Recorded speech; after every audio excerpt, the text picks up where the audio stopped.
Ama namin Diyos, salamat po muli sa biyaya ng buhay at lakas na aming natanggap ngayong umagang ito. At muli, Panginoon, narito kami para ibalik sa inyo ang lahat ng papuri at pasasalamat. Kaya naman, Panginoon, sa inyo kami malapit nagpapakumbaba dahil wala po kaming magagawa kung wala po ang inyong pagsama at ang inyong pagkilos. Manguna kayo, Panginoon, sa patnubay at gabay ng iyong Espiritong Banal, samahan at turuan niyo po kami upang maunawaan po namin, Panginoon, ang iyong mga salita. At kung ano man po ang hadlang at balakid sa inyong harapan, inyo pong pawiin, Panginoon. At amin pong binubuksan ang aming mga puso, aming ipinagtatapat sa inyo ang lahat ng aming mga pagkukulang pagkakasala. Linisin niyo po kami muli ng inyong habag, ng inyong biyaya, ng inyong mga salita, nang sa ganon, Panginoon, kaming lahat ay tumatag, lumakas, at lumago pa sa aming pananampalataya. At hayaan niyo muli na mga salita ninyo ang mangusap sa amin at gawin kaming mabubuting katiwala po ninyo, Panginoon, dito sa mundong ito. At ang lahat po ng ito, ng aming mga itataas at mga panalangin ay inaangkin po namin na sa inyong mga salita ay nandoon po lagi, Panginoon, ang biyaya at pagpapala. Kaya tanggapin po ninyo, Panginoon, ang lahat ng ito. Ito po ang aming dalangin sa matamis na pangalan ng aming Panginoong Jesus, sa ngalan ng Ama, ng Anak at ng Espiritu Santo. Amen. Palakpakan na lang po natin. Bago tayo magsiupo, atin munang babasahin itong mabuting balita o Gospel according to St. Matthew chapter 25. Simula po sa verse 14 hanggang sa verse 30. Handa na ba tayong makinig? Amen. Amen. Ganito po ang ating pagbasa sa Gospel ng Mateo chapter 25. Simula po sa verse 14 to 30. For the kingdom of heaven is like a man traveling to a far country, who called his own servants, and delivered his goods to them. And to one he gave 5 talents, to another 2, and to another 1, to each according to his own ability. And immediately he went on a journey. Then he who had received the 5 talents went and traded with them and made another 5 talents. And likewise, he who had received 2 gained 2 more also. But he who had received 1 went and dug in the ground and hid his Lord's money. After a long time, the Lord of those servants came and settled accounts with them. So he who had received 5 talents came and brought 5 other talents, saying, Lord, you delivered to me 5 talents. Look, I have gained 5 more talents besides them. His Lord said to him, Well done, good and faithful servant. You were faithful over a few things, I will make you ruler over many things. Enter into the joy of your Lord. He also who had received 2 talents came and said, Lord, you delivered to me 2 talents. Look, I have gained 2 more talents besides them. His Lord said to him, Well done, good and faithful servant. You have been faithful over a few things, I will make you ruler over many things. Enter into the joy of your Lord. Then he who had received the 1 talent came and said, Lord, I knew you to be a hard man, reaping where you have not sown, and gathering where you have not scattered seed.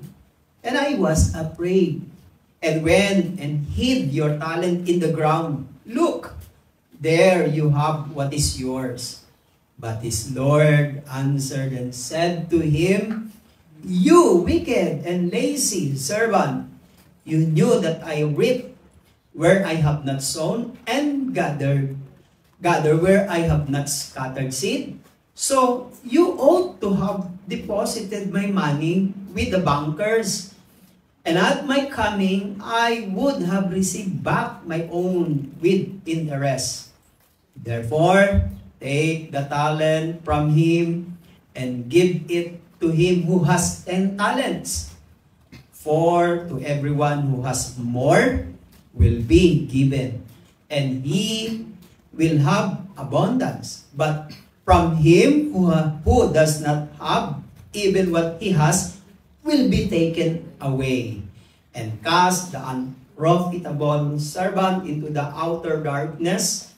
There will be weeping and gnashing of teeth. Purihin natin ang Panginoon sa kanyang mga salita. Sige, pwede na po tayong makaupo, mga brothers and sisters.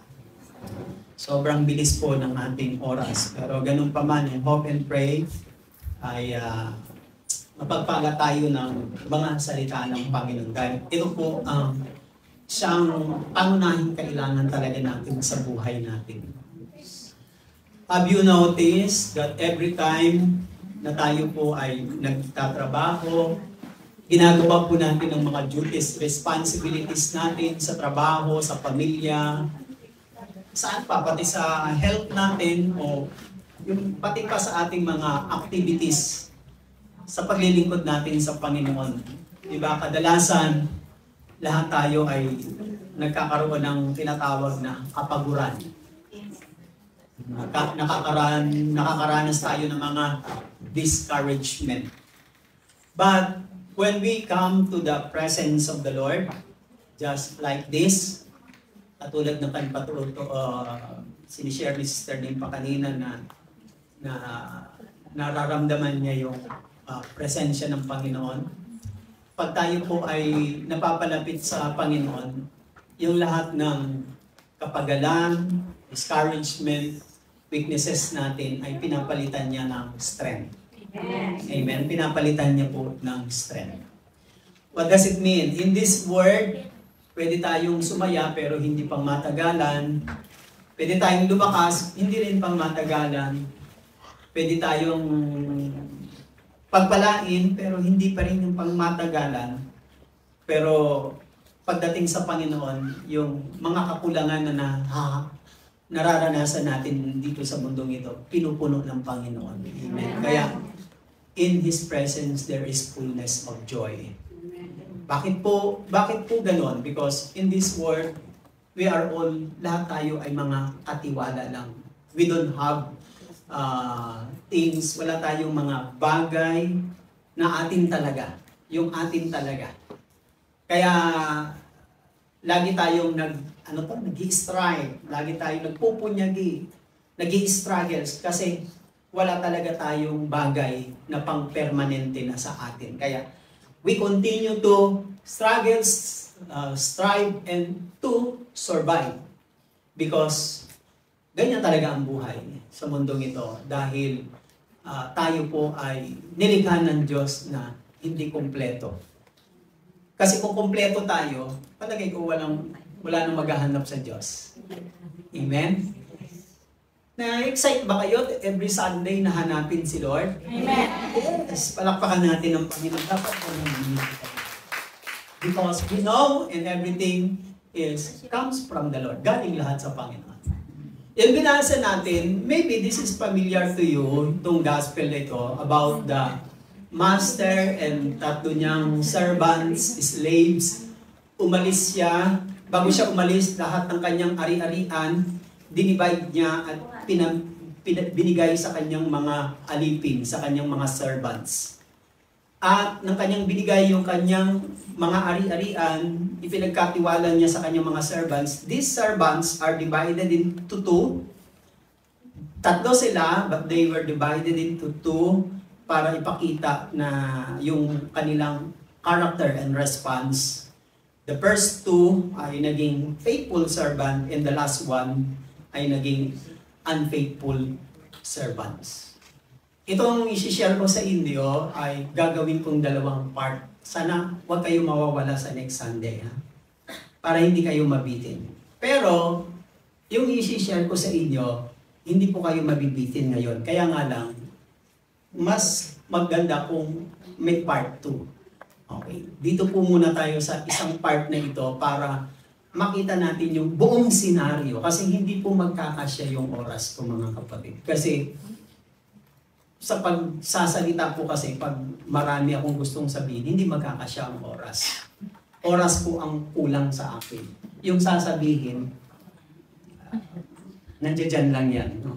Pero yung oras, doon tayo medyo kakapusin mga kapatid. So let me go on. That is the story. Merong isang rich man, marami siyang ari-arian, tinawag ang mga alipin at pinagbibigyan sila ng mga salapi. Sa Tagalog, ang ginamit salapi. Sa English is talents.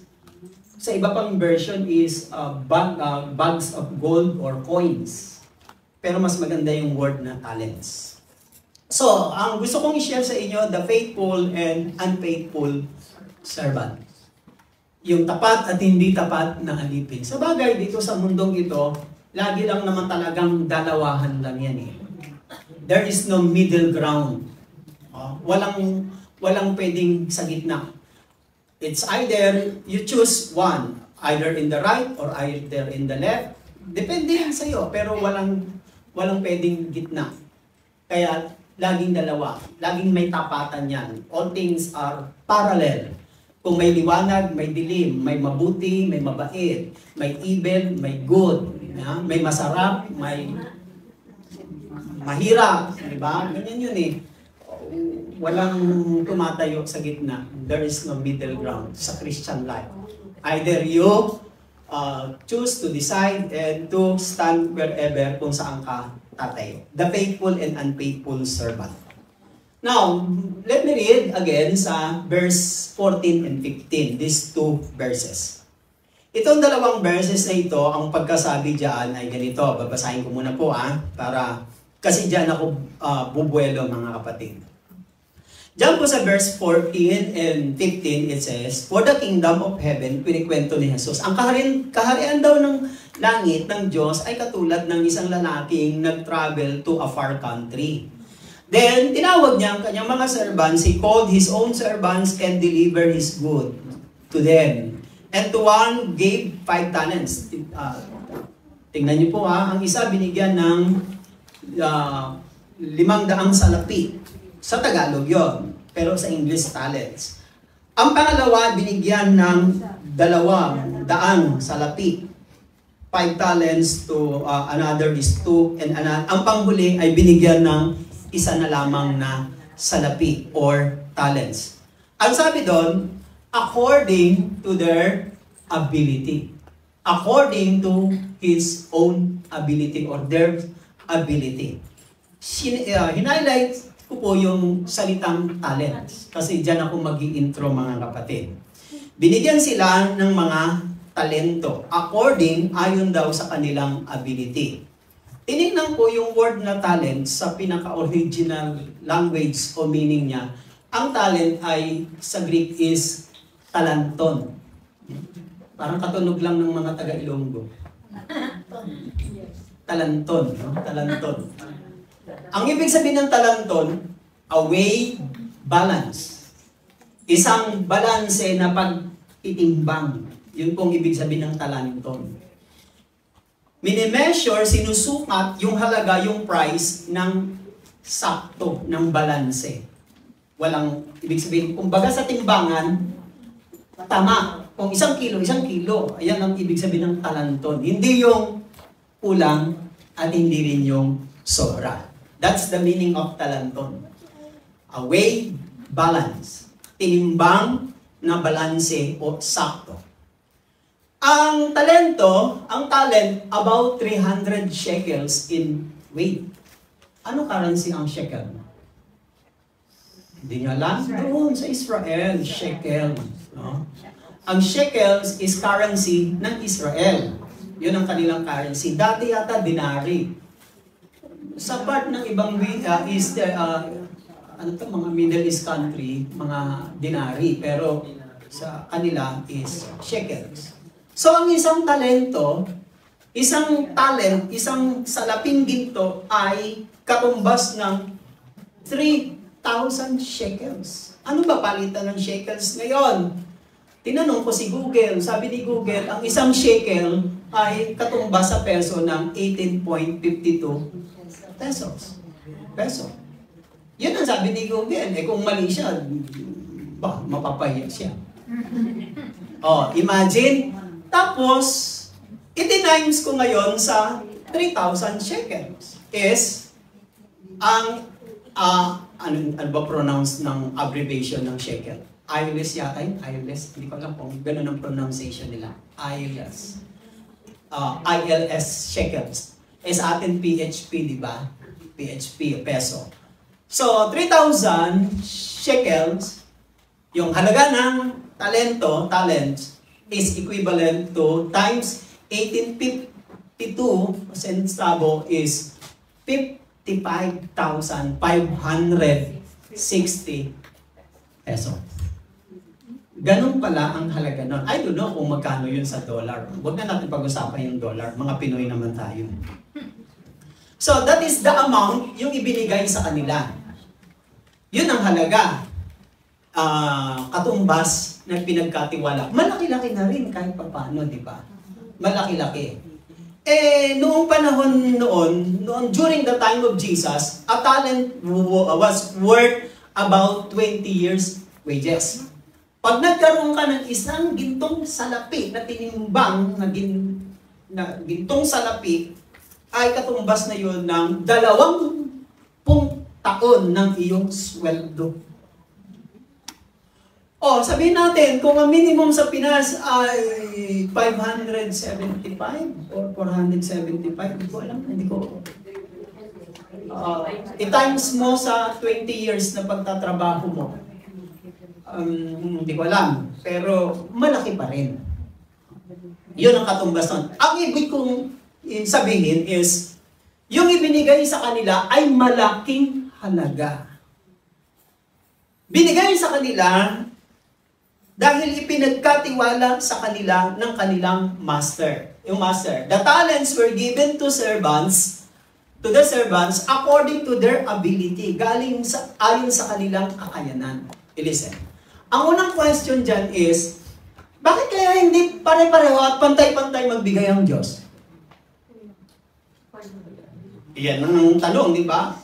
Bakit hindi pare-pareho magaganda? Pag pinapanganak, hindi pare-pareho magagwapo, matatangkad, at bakit may maliit, malaki, may malapad, may manipis, may kulot, may straight?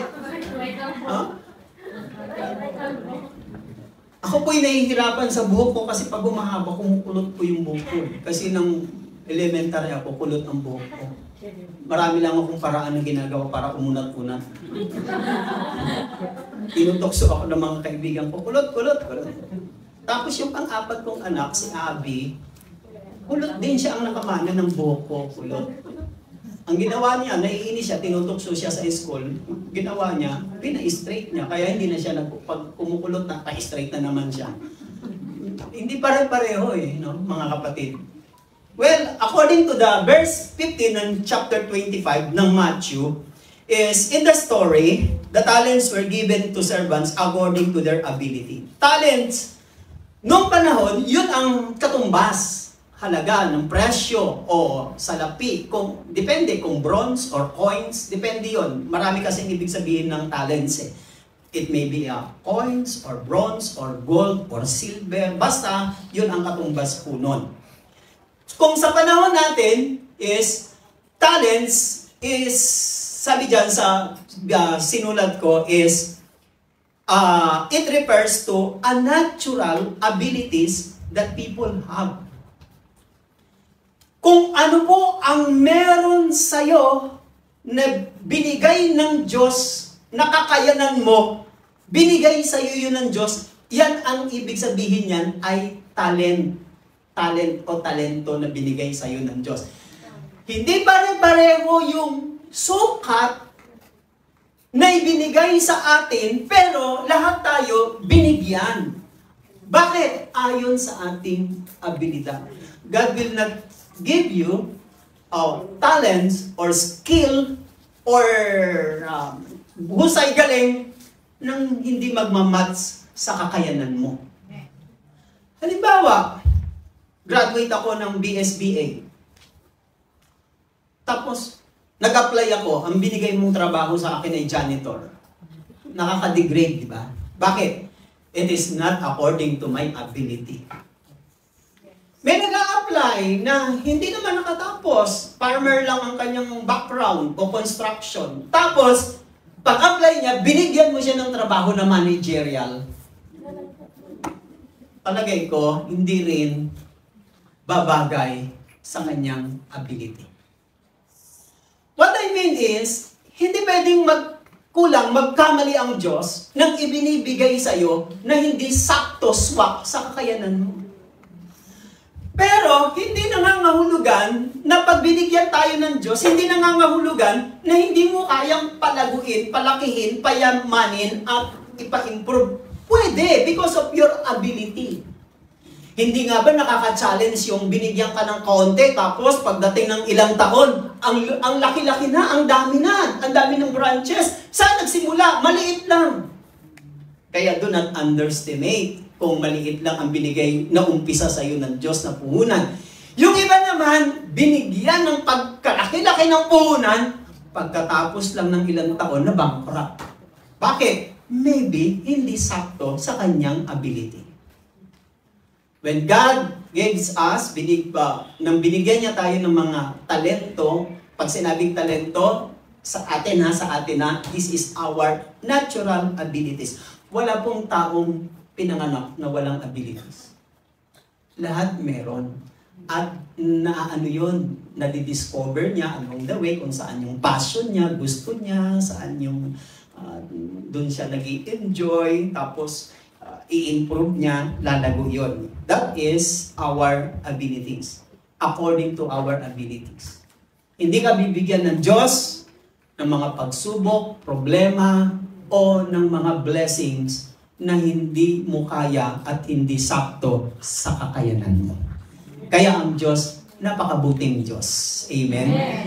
Kaya alam niya kung ano ang makakabuti sa iyo, at pag tayo po ay binibigyan ng Diyos, maliit man o malaki, dahil alam ng Diyos ang saktong kakayanan mo sa ibibigay niya sa iyo, mga kapatid, nasa parte mo yon, nasa atin na yon kung magiging mabuti kang steward.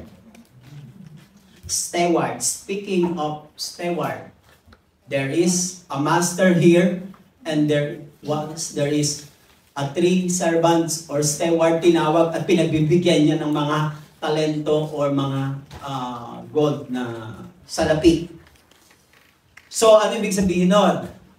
Ang Diyos ay just like, katulad po siya ng isang master, owner, pag nagmamay-ari. Totoo po ba na ang Diyos ang gumawa ng langit at lupa?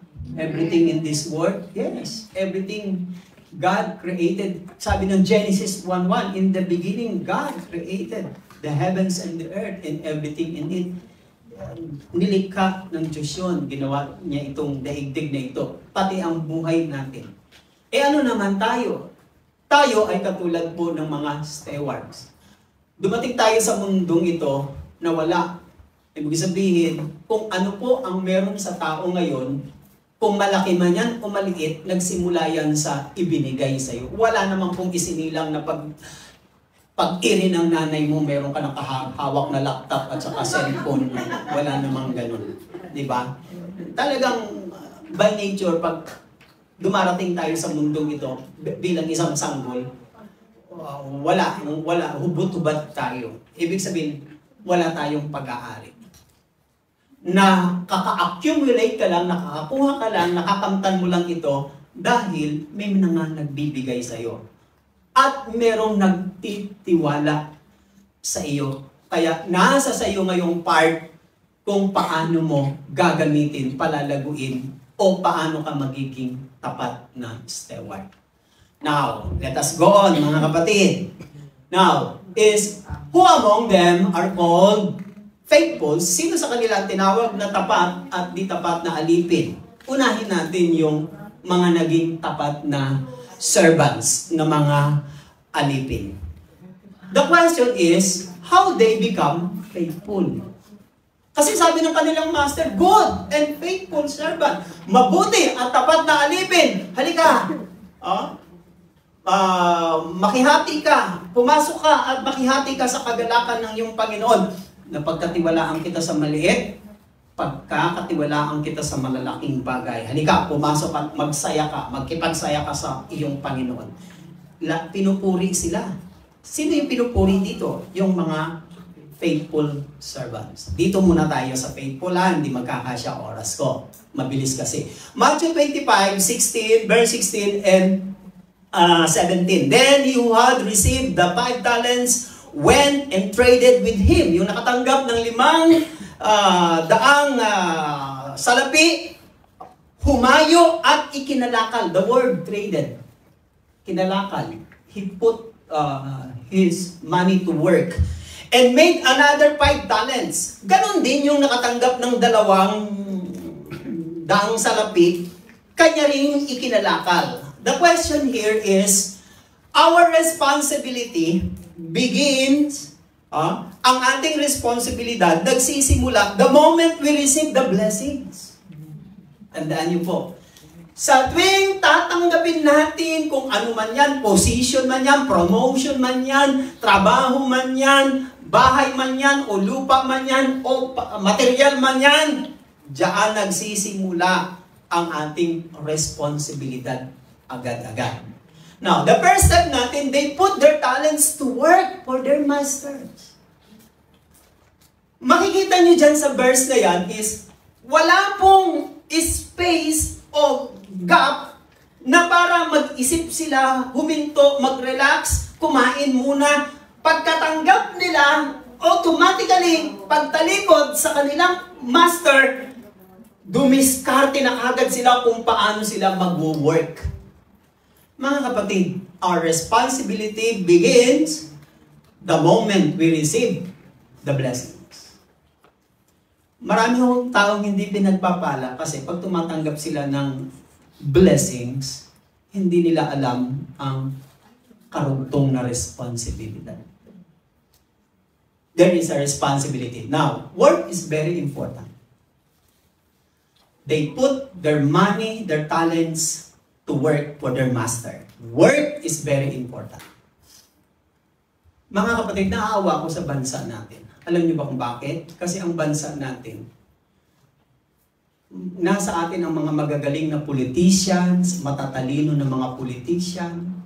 Yung mga politician sa ibang bansa, hindi sila marunong mag-fluent sa English. Ang mga politician natin, kaya nahirapan tayong makinig sa mga hearing sa Senado kasi puro English. Hirap tayong unawain kung ano na ba nangyayari kasi puro English sila eh. Sa Japan, sa China, ganito, sa Singapore, hindi naman sila pala English eh. Matatalino yan. At karamihan dyan, mga graduate ng lawyers. Pero bakit ang bansa natin hindi makasabay, hindi natin sila masabayan? Alam niyo kung bakit, mga kapatid? Kasi ang bansa natin corrupt eh. Oh, corrupt. Now, tinanin nyo. Itong hindi mapukosan eh. Yung work. Kasi alam nyo kung ang daming work sa Pinas, palagay ko, may OFW pero mababa lang.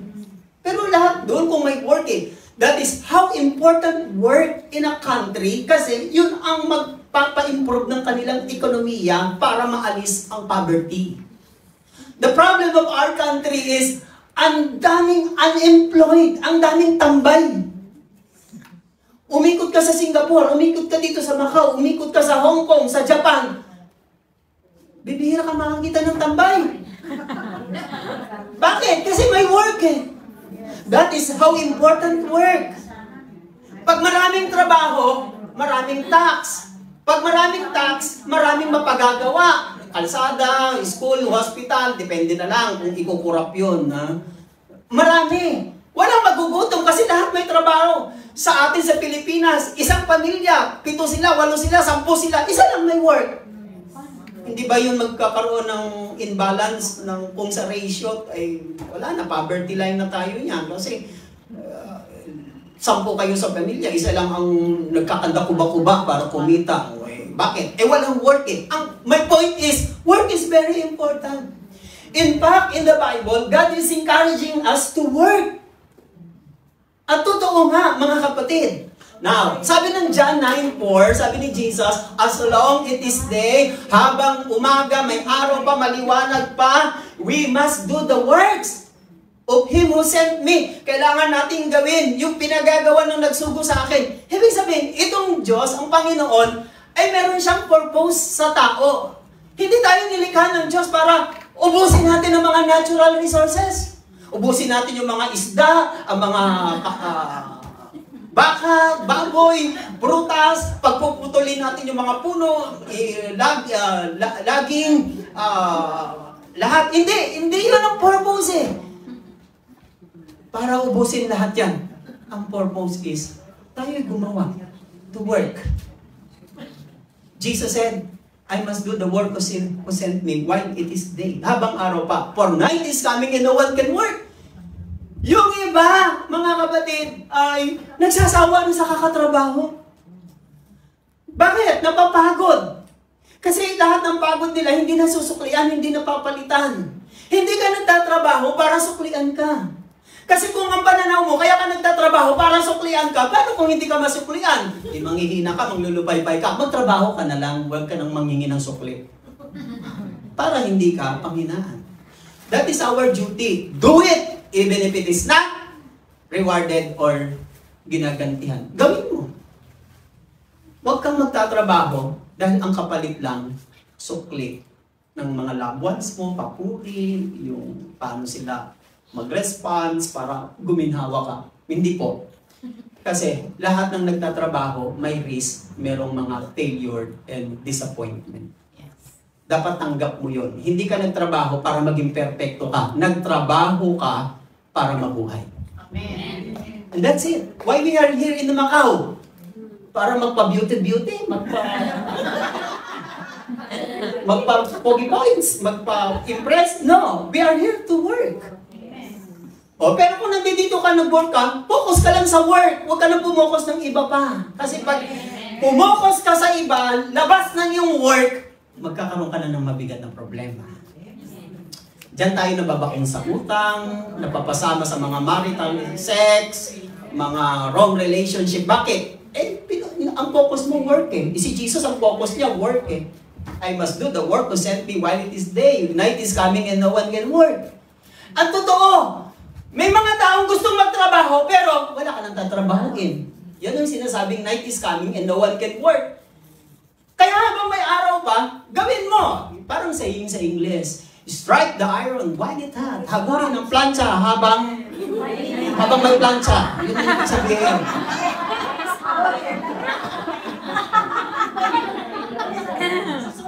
Kasi, pag nag-brand out,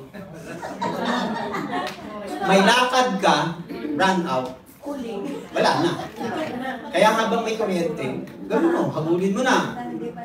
Grab all the opportunities. Just like these two servants. When they received the blessing from their masters, they grab the opportunities. They put their money into work. They don't spend time to coffee break, take a pizza, or selfie outside. They put their money to work. Yung pagkabasa dun eh, inuulit ko lang at ini-elaborate ko lang ang sinasabi ng Bible. Work is very important. Tingnan niyo po ha. If there is a work, it sustains us to live. Pag may trabaho, tayo ay masusuntentuhan para mabuhay. Pag walang trabaho, mamamatay.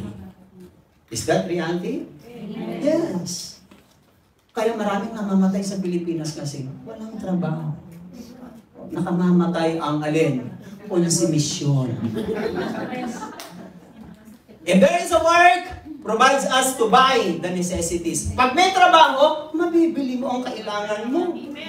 Diba? Yung ibang kapal, walang trabaho, asa ng asa, nagde-demand pa kung anong brand, kung anong, diba?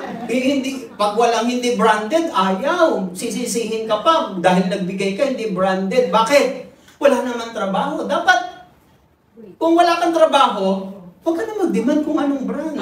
Kung anong binigay sa'yo, tanggapin mo. Pero kung may trabaho ka, ayan, mabibili mo lahat ng gusto mo. Basta may trabaho ka. Di ba? Anong ibig sabihin nun? Ganun ang trabaho. ma-provides ang iyong pangangailangan. Pero pag wala, lagi ka lang malungkot, lagi ka lang nawawalan ng nadi-discourage. That is how work important.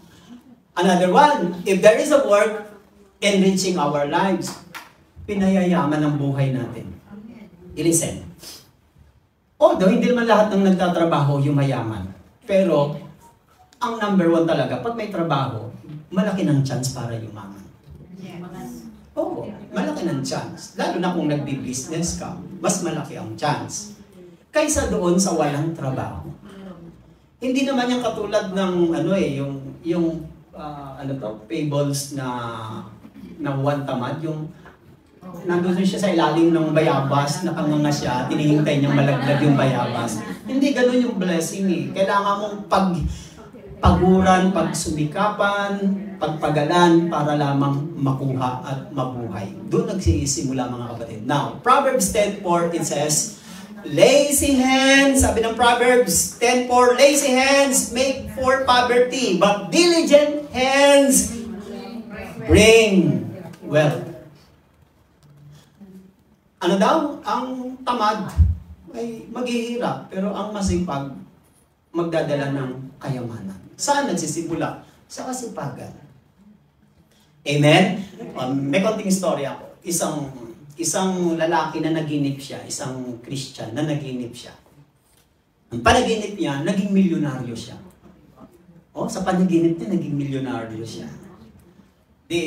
Pagising niya, sa umaga, punta siya sa shower room at mag-shave siya. Sabi niya, wow, ang ganda ng aking shaver, yung electronic. Ang ganda, may ganda ng kanyang bag, ganyan. Sarap ng buhay pala ng mayaman. Then, breakfast siya. After niyang mag-breakfast, is lumabas siya dahil gusto niyang malaman ang news sa paligid. Pinuntahan niya yung lagi niyang dinadaanan na nagtitinda ng mga newspaper, mga magazine. Nakatayo siya, tinitingnan niya, sabi niya, alam ko dito lang yung nagtitinda ang mga magazine ng mga newspaper. May nakasalubong siya, sabi niya, tinanong niya, sabi niya, nasaan na ba yung mga nagtitinda dito ng mga newspaper, mga magazine? Sabi ng kanyang pinagtanungan, sila po, wala na po, lahat na po sila milyonaryo na. Parang naging katulad niya. Pumunta siya doon sa palengke, doon sa binibilahan niya sa mga fruit stand. Sabi niya, tinanong niya yung isang naglalakad, nasaan na ba yung mga nagtitinda dito ng mga prutas? Bakit wala na sila rito? Sila po ba? Naku, ilang buwan na ho lumipas, lahat po sila yumaman na. Naging milyonaryo na po. Pumunta po siya sa tindahan ng sasakyan dahil gusto niyang bumili ng sasakyan. Ang tagal-tagal niya lang doon, nag-iisip siya, sabi niya, wala ba kayo ditong salesman? Sino ba pwede kong kausap? Sumagot yung nandoon sa cashier. Sir, pasensya na po. Lahat po ng salesman namin po naging milyonaryo na.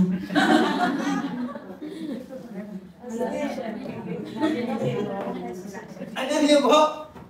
Ang nangyari, dahil sa takot niya, pag-aalala niya, wala nang... So, sumakay na lang siya ng jeep. Nag-aabang siya. Bakit? Walang jeep, walang bus. Tinanong niya yung nakakotse, sabi niya, may strike po ba ngayon? Hindi mo wala. Bakit walang jeep, walang bus? Lahat po ng mga driver, naging milyonaryo na. Nagulat siya, nagising siya bigla. Alam niyo yung ginawa niya? Inagahan niya ng mag-shower. Maaga na siya sa trabaho niya, hindi na siya nalilate. Dati lagi siyang late at lagi siyang absent. Mula nang mangyari yon, lagi na siyang nauuna, hindi na siya uma-absent. Doon niya nakita kung gaano kahalaga ang trabaho.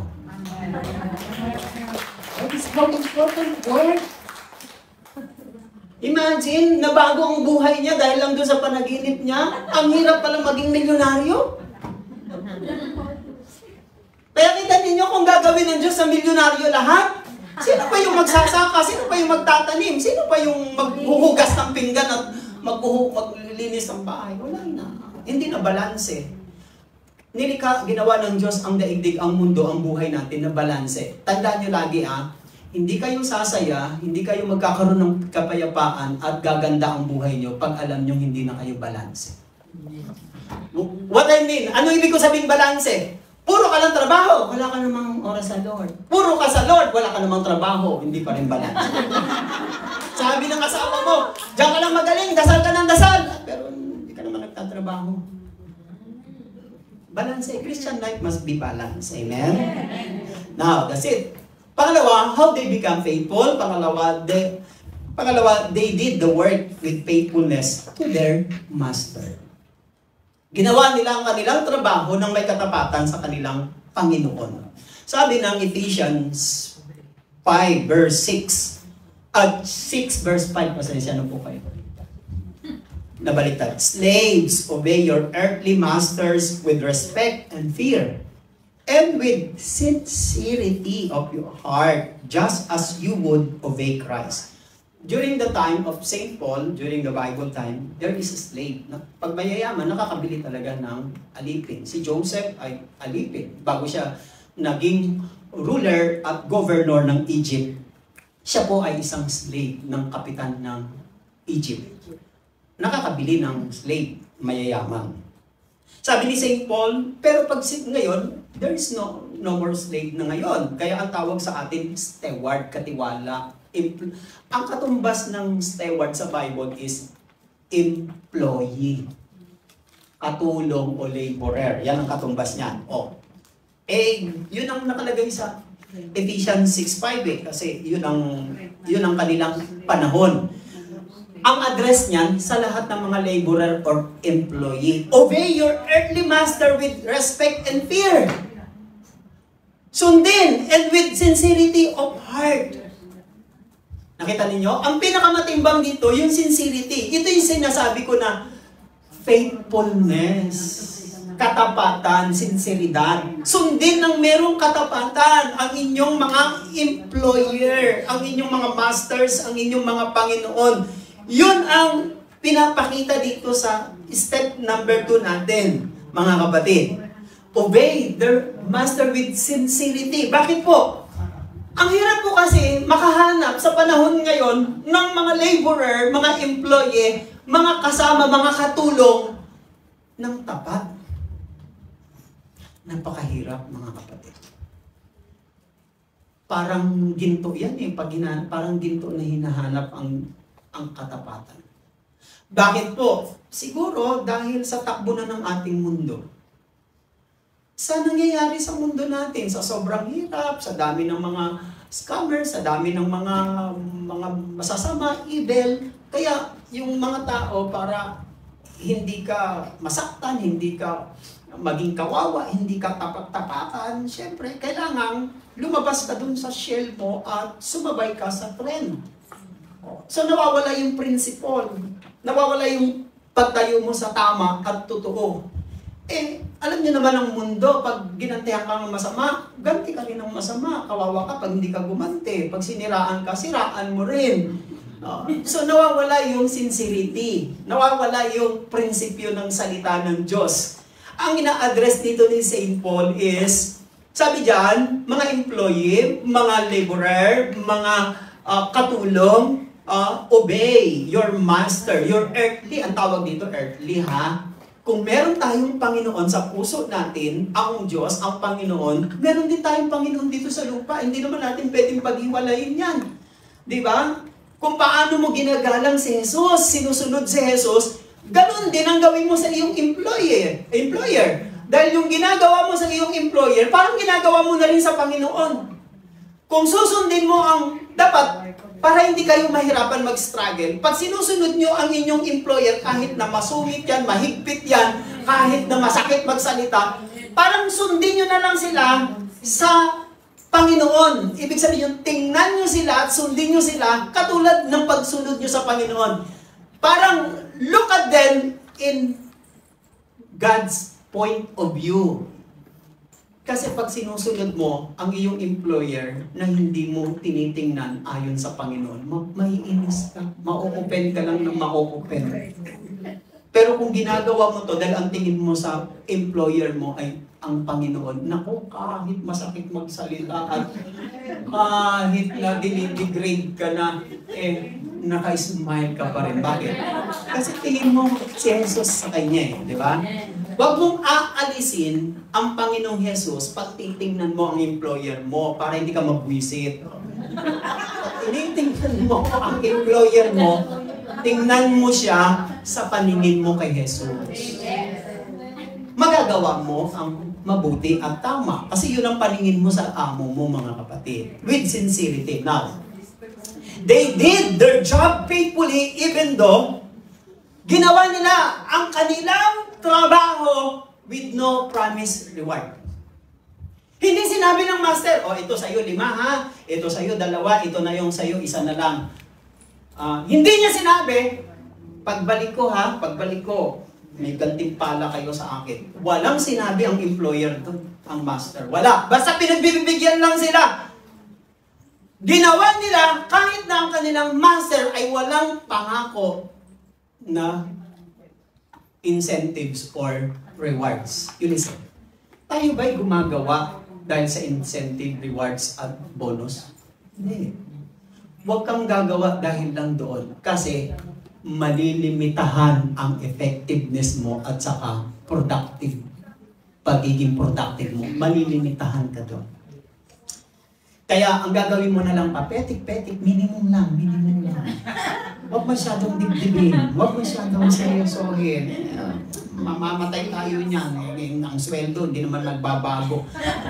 Kahit naman hindi magbago ang sweldo, tinitingnan ng Diyos yung ano mo yung insincerity mo yung ability mo, yung kakayanan mo, kasama na doon ang character. Now, they did their job faithfully, kahit walang promise of rewards, there is no certain that their master will ever return. Ginawa nila ng may katapatan kahit hindi sinabi sa kanila ng kanilang Panginoon na kung kailan siya babalik. It is a test. Paano ngayon kung ang employer nila bumalik after a week? Diba? Para ang pagpalagay mo, matagal pa yan. Matagal pa yan. Mga kapatid, masusurprise ka. You have to take the opportunities. Kahit hindi mo alam kung kailan babalik, you have to take the opportunities. At least, bumalik man siya, nagbago isip niya, bumalik man siya, nagawa mo na kagad yung oportunidad na yon. Hindi, matutuwa siya sa iyo. Imagine, in a short period of time, nagawa mo, di ba? Ngayon kung matagalan siya, who knows? Sino makapagsasabi? Halimbawa, ang Panginoon, sinasabi ng mga nagtutok, Jesus is coming, magdarating ng Panginoon. Yung iba, masyadong extreme, dahil darating ng Panginoon, pinagbibenta nila yung mga bahay nila, ganyan, hindi dumating. Sabi noon, nung panahon ng Y2K, magugunaw ng daigdig, kaya pinagbibenta ng mga ibang sekta ng mga, yung kanilang ari-arian, kayamanan. Pagdating ng 2000, wala naman palang Y2K, wala naman palang shutdown, mga ganun, etc. Di namulubi sila, naghirap sila. Bakit? Nadaya sila, mga kapatid. Ang ibig ko sabihin, wala namang nakakaalam talaga Kung doon tayo umaasa at nagtitiwala na babalik na, kahit na hindi mo alam kailan, gawin mo pa rin ang tama. Tuloy mo pa rin ang trabaho mo. Kung madelay pa man yan o bukas yan dumating, at least, nagpapatuloy ka. Ang sinseridad ay wala doon sa oras, sa panahon. Ang sinseridad, nandoon sa mga araw-araw na chances and opportunity. Do it! Gawin mo!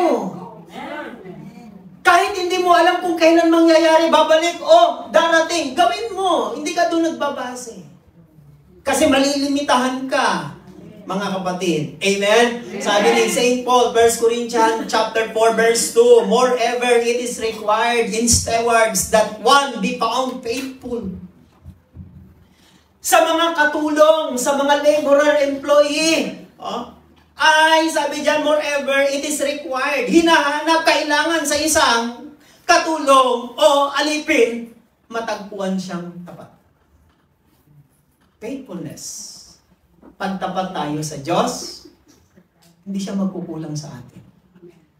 Alam niyo ba kung bakit tayo kinukulang? Siguro, hindi tayo tapat sa Diyos. Kasi pag tapat tayo sa Diyos, hindi babaliin ng Diyos ang kanyang mga prinsipyo, ang kanyang mga salita. Marami tayong holes, mga butas o mga rats, mga bako-bako, marami tayong mga pagkukulang. Katulad sa ating tithes, kailangan sikapin mo na mapanatili mo yung kay Lord kahit na mahirap. Kasi giving our tithes, example ko lang ito, hindi ito ang topic ko. Giving our tithes to the Lord, it is for the Lord, hindi yun. Ang kay Lord, ang akin, ang akin, ang kay Lord. Isa na po yun. Kaya kita ninyo, nahirap tayo. Bakit? Kasi yung para sa Kanya, nakukuha natin. Pag kinuha mo ang para sa Kanya, mahihirapan ka na nun. Kaya, let us reconsider, retrace, let us meditate. Panginoon, ba't ganun ang sipag-sipag ko pero lagi akong kapos? There is something wrong. Baka mayroong butas doon, mayroong kulang doon sa ganung bagay. Tandaan niyo po, sa Bible, lahat ng mga tapat ay hindi sinasabi na hindi sila dumaan ng problema at pagsubok. Kaya nga lang, sa gitna ng mga problema at pagsubok, dahil sila'y tapat sa Panginoon, hindi sila pinabayaan ng Diyos. Magugulat ka na lang, may mga dumarating ibinabalik ng Diyos. Saan yon? Kasi tapat ka sa Kanya eh. Hindi lilimutin, pababayaan ng Diyos na maging kawawa ang Kanyang mga tapat sa Kanya. Kung may nararanasan man tayo na struggle, hirap, poverty, kakapusan, pinapakita sa atin ng Diyos na marami pang aayusin, marami ka pang pwedeng plansahin at patagin. Hindi nangangahulugan, galit siya sa iyo at pinarurusahan ka niya. Hindi. Ang tunay na anak, hindi pinarurusahan. Ang alam kong anak, dinidisiplina. Kayo ba pinarurusahan yung anak nyo? Hindi. Dinidisiplina, pinapalo. That's it mga kapatid. Yun ang challenge sa atin ng Panginoon. And the last one. How they become faithful? They value and enrich the talent given by their master. Pinahalagahan nila at pinagyaman nila ang talento o salapi na binigay ng kanilang Panginoon. Verse 16 and 17, let us read again. Then he who had received the 5 talents went and traded with them and made another 5 talents. Tumubo, kumita siya. Sabi niya, look master, you give me 5 talents. Look, I have gained more. 5 talents. And likewise, ganun din dun sa pangalawa, binigyan ng 2 talents, he gained 2 more also. Anong ibig sabihin nito? Yung tinanggap nila, pinahalagahan nila. What I mean, we cannot improve what we have if we do not know how to appreciate, acknowledge what we receive. Tandaan nyo, ito yung pinaka-entrada, pinaka-umpisa. Hindi mo mapagyayaman, mapapaunlad kung ano ang meron sa'yo kung hindi mo alam paano appreciate o i-recognize ang iyong tinanggap. Doon nagsisimula yan mga kapatid. Maraming tao, lunod na lunod na sa mga blessing, pero hindi man na makapag-thank you. Nabubulunan na sa sarap na hindi maka-thank you. Yung iba, yung pagkain ng nila tuyo, bagoong, Lord, thank you po, salamat po, may bagoong, may tuyo, na-miss ko po ito, Lord. That is how simple to acknowledge and appreciate what you receive. Because the foundation is, we cannot improve what we have. Hindi mo yan mapalalago, mapapa-improve kung hindi ka marunong kumilala at magpahalaga sa mga tinatanggap mo. Sa sandaling marunong ka nang magpahalaga, magmalasakit, at kumilala na yung nasa sayo ay binibigay sayo ng Panginoon. Pinagkakatiwala lang sayo, hindi talaga sayo, galing sa Kanya, mga kapatid. Then, malaki ang chance na maging good steward ka dahil marunong kang magmalasakit at magpahalaga. Amen.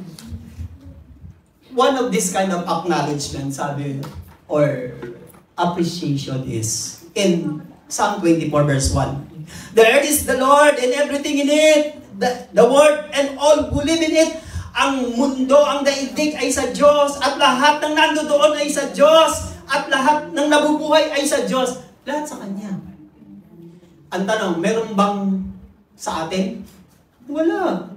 Walang meron sa atin. Lahat sa Kanya. We are all God's stewards of His creation. Katiwala lang tayo sa Kanya galing yan Pag hindi ka naging good steward, kukunin ng Diyos, babawiin ng Diyos. Ang husay-husay mo, ang galing-galing mo, pero hindi ka naman tapat. Hindi mo ginagamit sa tama, hindi mo ginagamit para maluwalhati, mapurihan siya. Gugulat ka na lang, babawian ka na ng buhay, kukunin na ng Diyos. Ang ganyan ka na lang. Bakit? Hindi naman kapinabang.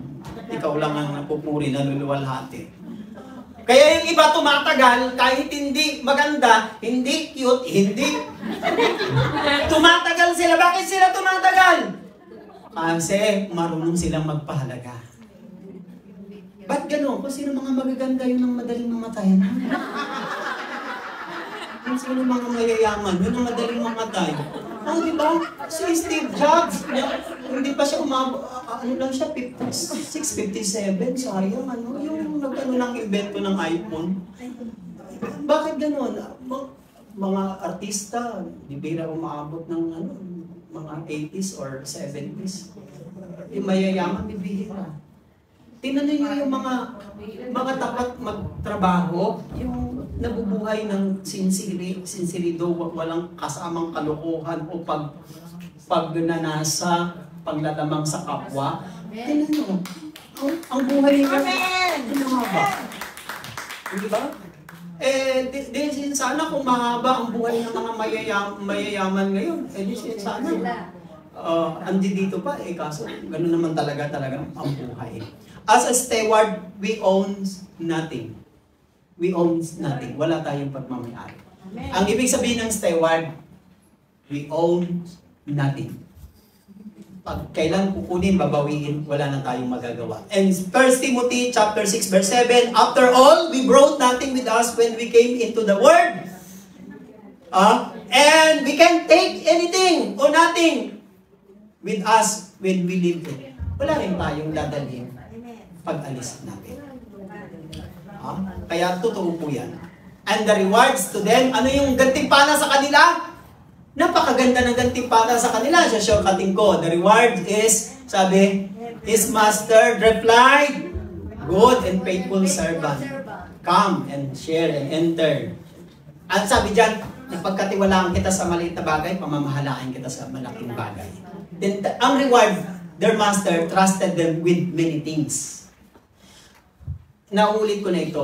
Pag kayo po ay dinadagdagan ng trabaho kahit labas sa contract, huwag kayong maiinis, magagalit. Bakit? Pagtitiwala yun. Hindi kayo dadagdagan ng trabaho kahit labas sa contract kung hindi siya natuwa at hindi ka napagkatiwalaan. That's the sign Pag ikaw ay binabawasan ng trabaho, bad sign po yun. Bakit? Wala ka ng kaamor-amor. Ang dulo nun, tatanggalin ka na. Inuunti-unti lang para hindi masakit. Kung hindi masakit, unti-unti lang, tatanggalin na, babaklasin sa'yo isa-isa. Para hindi obvious, hindi masakit. Bakit? Siguro, edukado yung amo Hindi siya bastos, hindi siya rude kaya hindi biglaan, paunti-unting kurut-kurut lang. Pero kapag dinadagdagang kalabas yun sa contract, tanggapin mo na lang. I-appreciate mo na lang. Bakit? Sabihin mo na lang, siguro natuwa ang amo ko. Siguro may nakita siyang lumabas, naghusay at galing ko na natatago, kaya dinagdagan ako ng trabaho. Hindi mo alam, bandang dulo, hindi, i-increasean ka na yun. Siyempre, nangyayari Listen. Kung mabuti kang employer, pag mabuti kang employer at maganda ang ginagawa ng iyong employee, hindi ka ba matatouch para dagdagan? Amen! Amen? Tumayo na tayo at walang gano'n. Sabi mo sa inyo. Panginoon, pagpalain niyo po ang lahat ng aming alay, handog, kaloob mula sa aming mga puso, sa aming trabaho, sa aming pagpapagal. I-bless niyo po ang aming buhay dito sa bansang Macau, ang aming trabaho, higit ang aming mga employer at mga mahal sa buhay. Panginoon, batid po ninyo ang laman ng aming puso, ang aming hangarin, ang aming pagnanampalataya at pagtitiwala sa inyo. Pinaangkin namin ang lahat ng ito dahil kayo po ang unang tapat at hindi nagbabago noon ngayon kailanman. Kaya makakaasa kami, natatanggap kami ng gantimpala sa inyo dahil kayo naman po ang nagbibigay. Lahat ng ito amin ang samod dalangin sa ngalan ng Ama, Anak at ng Espiritu Santo. Amen. See you on next Sunday. Walang mawawala sa next Sunday, ha?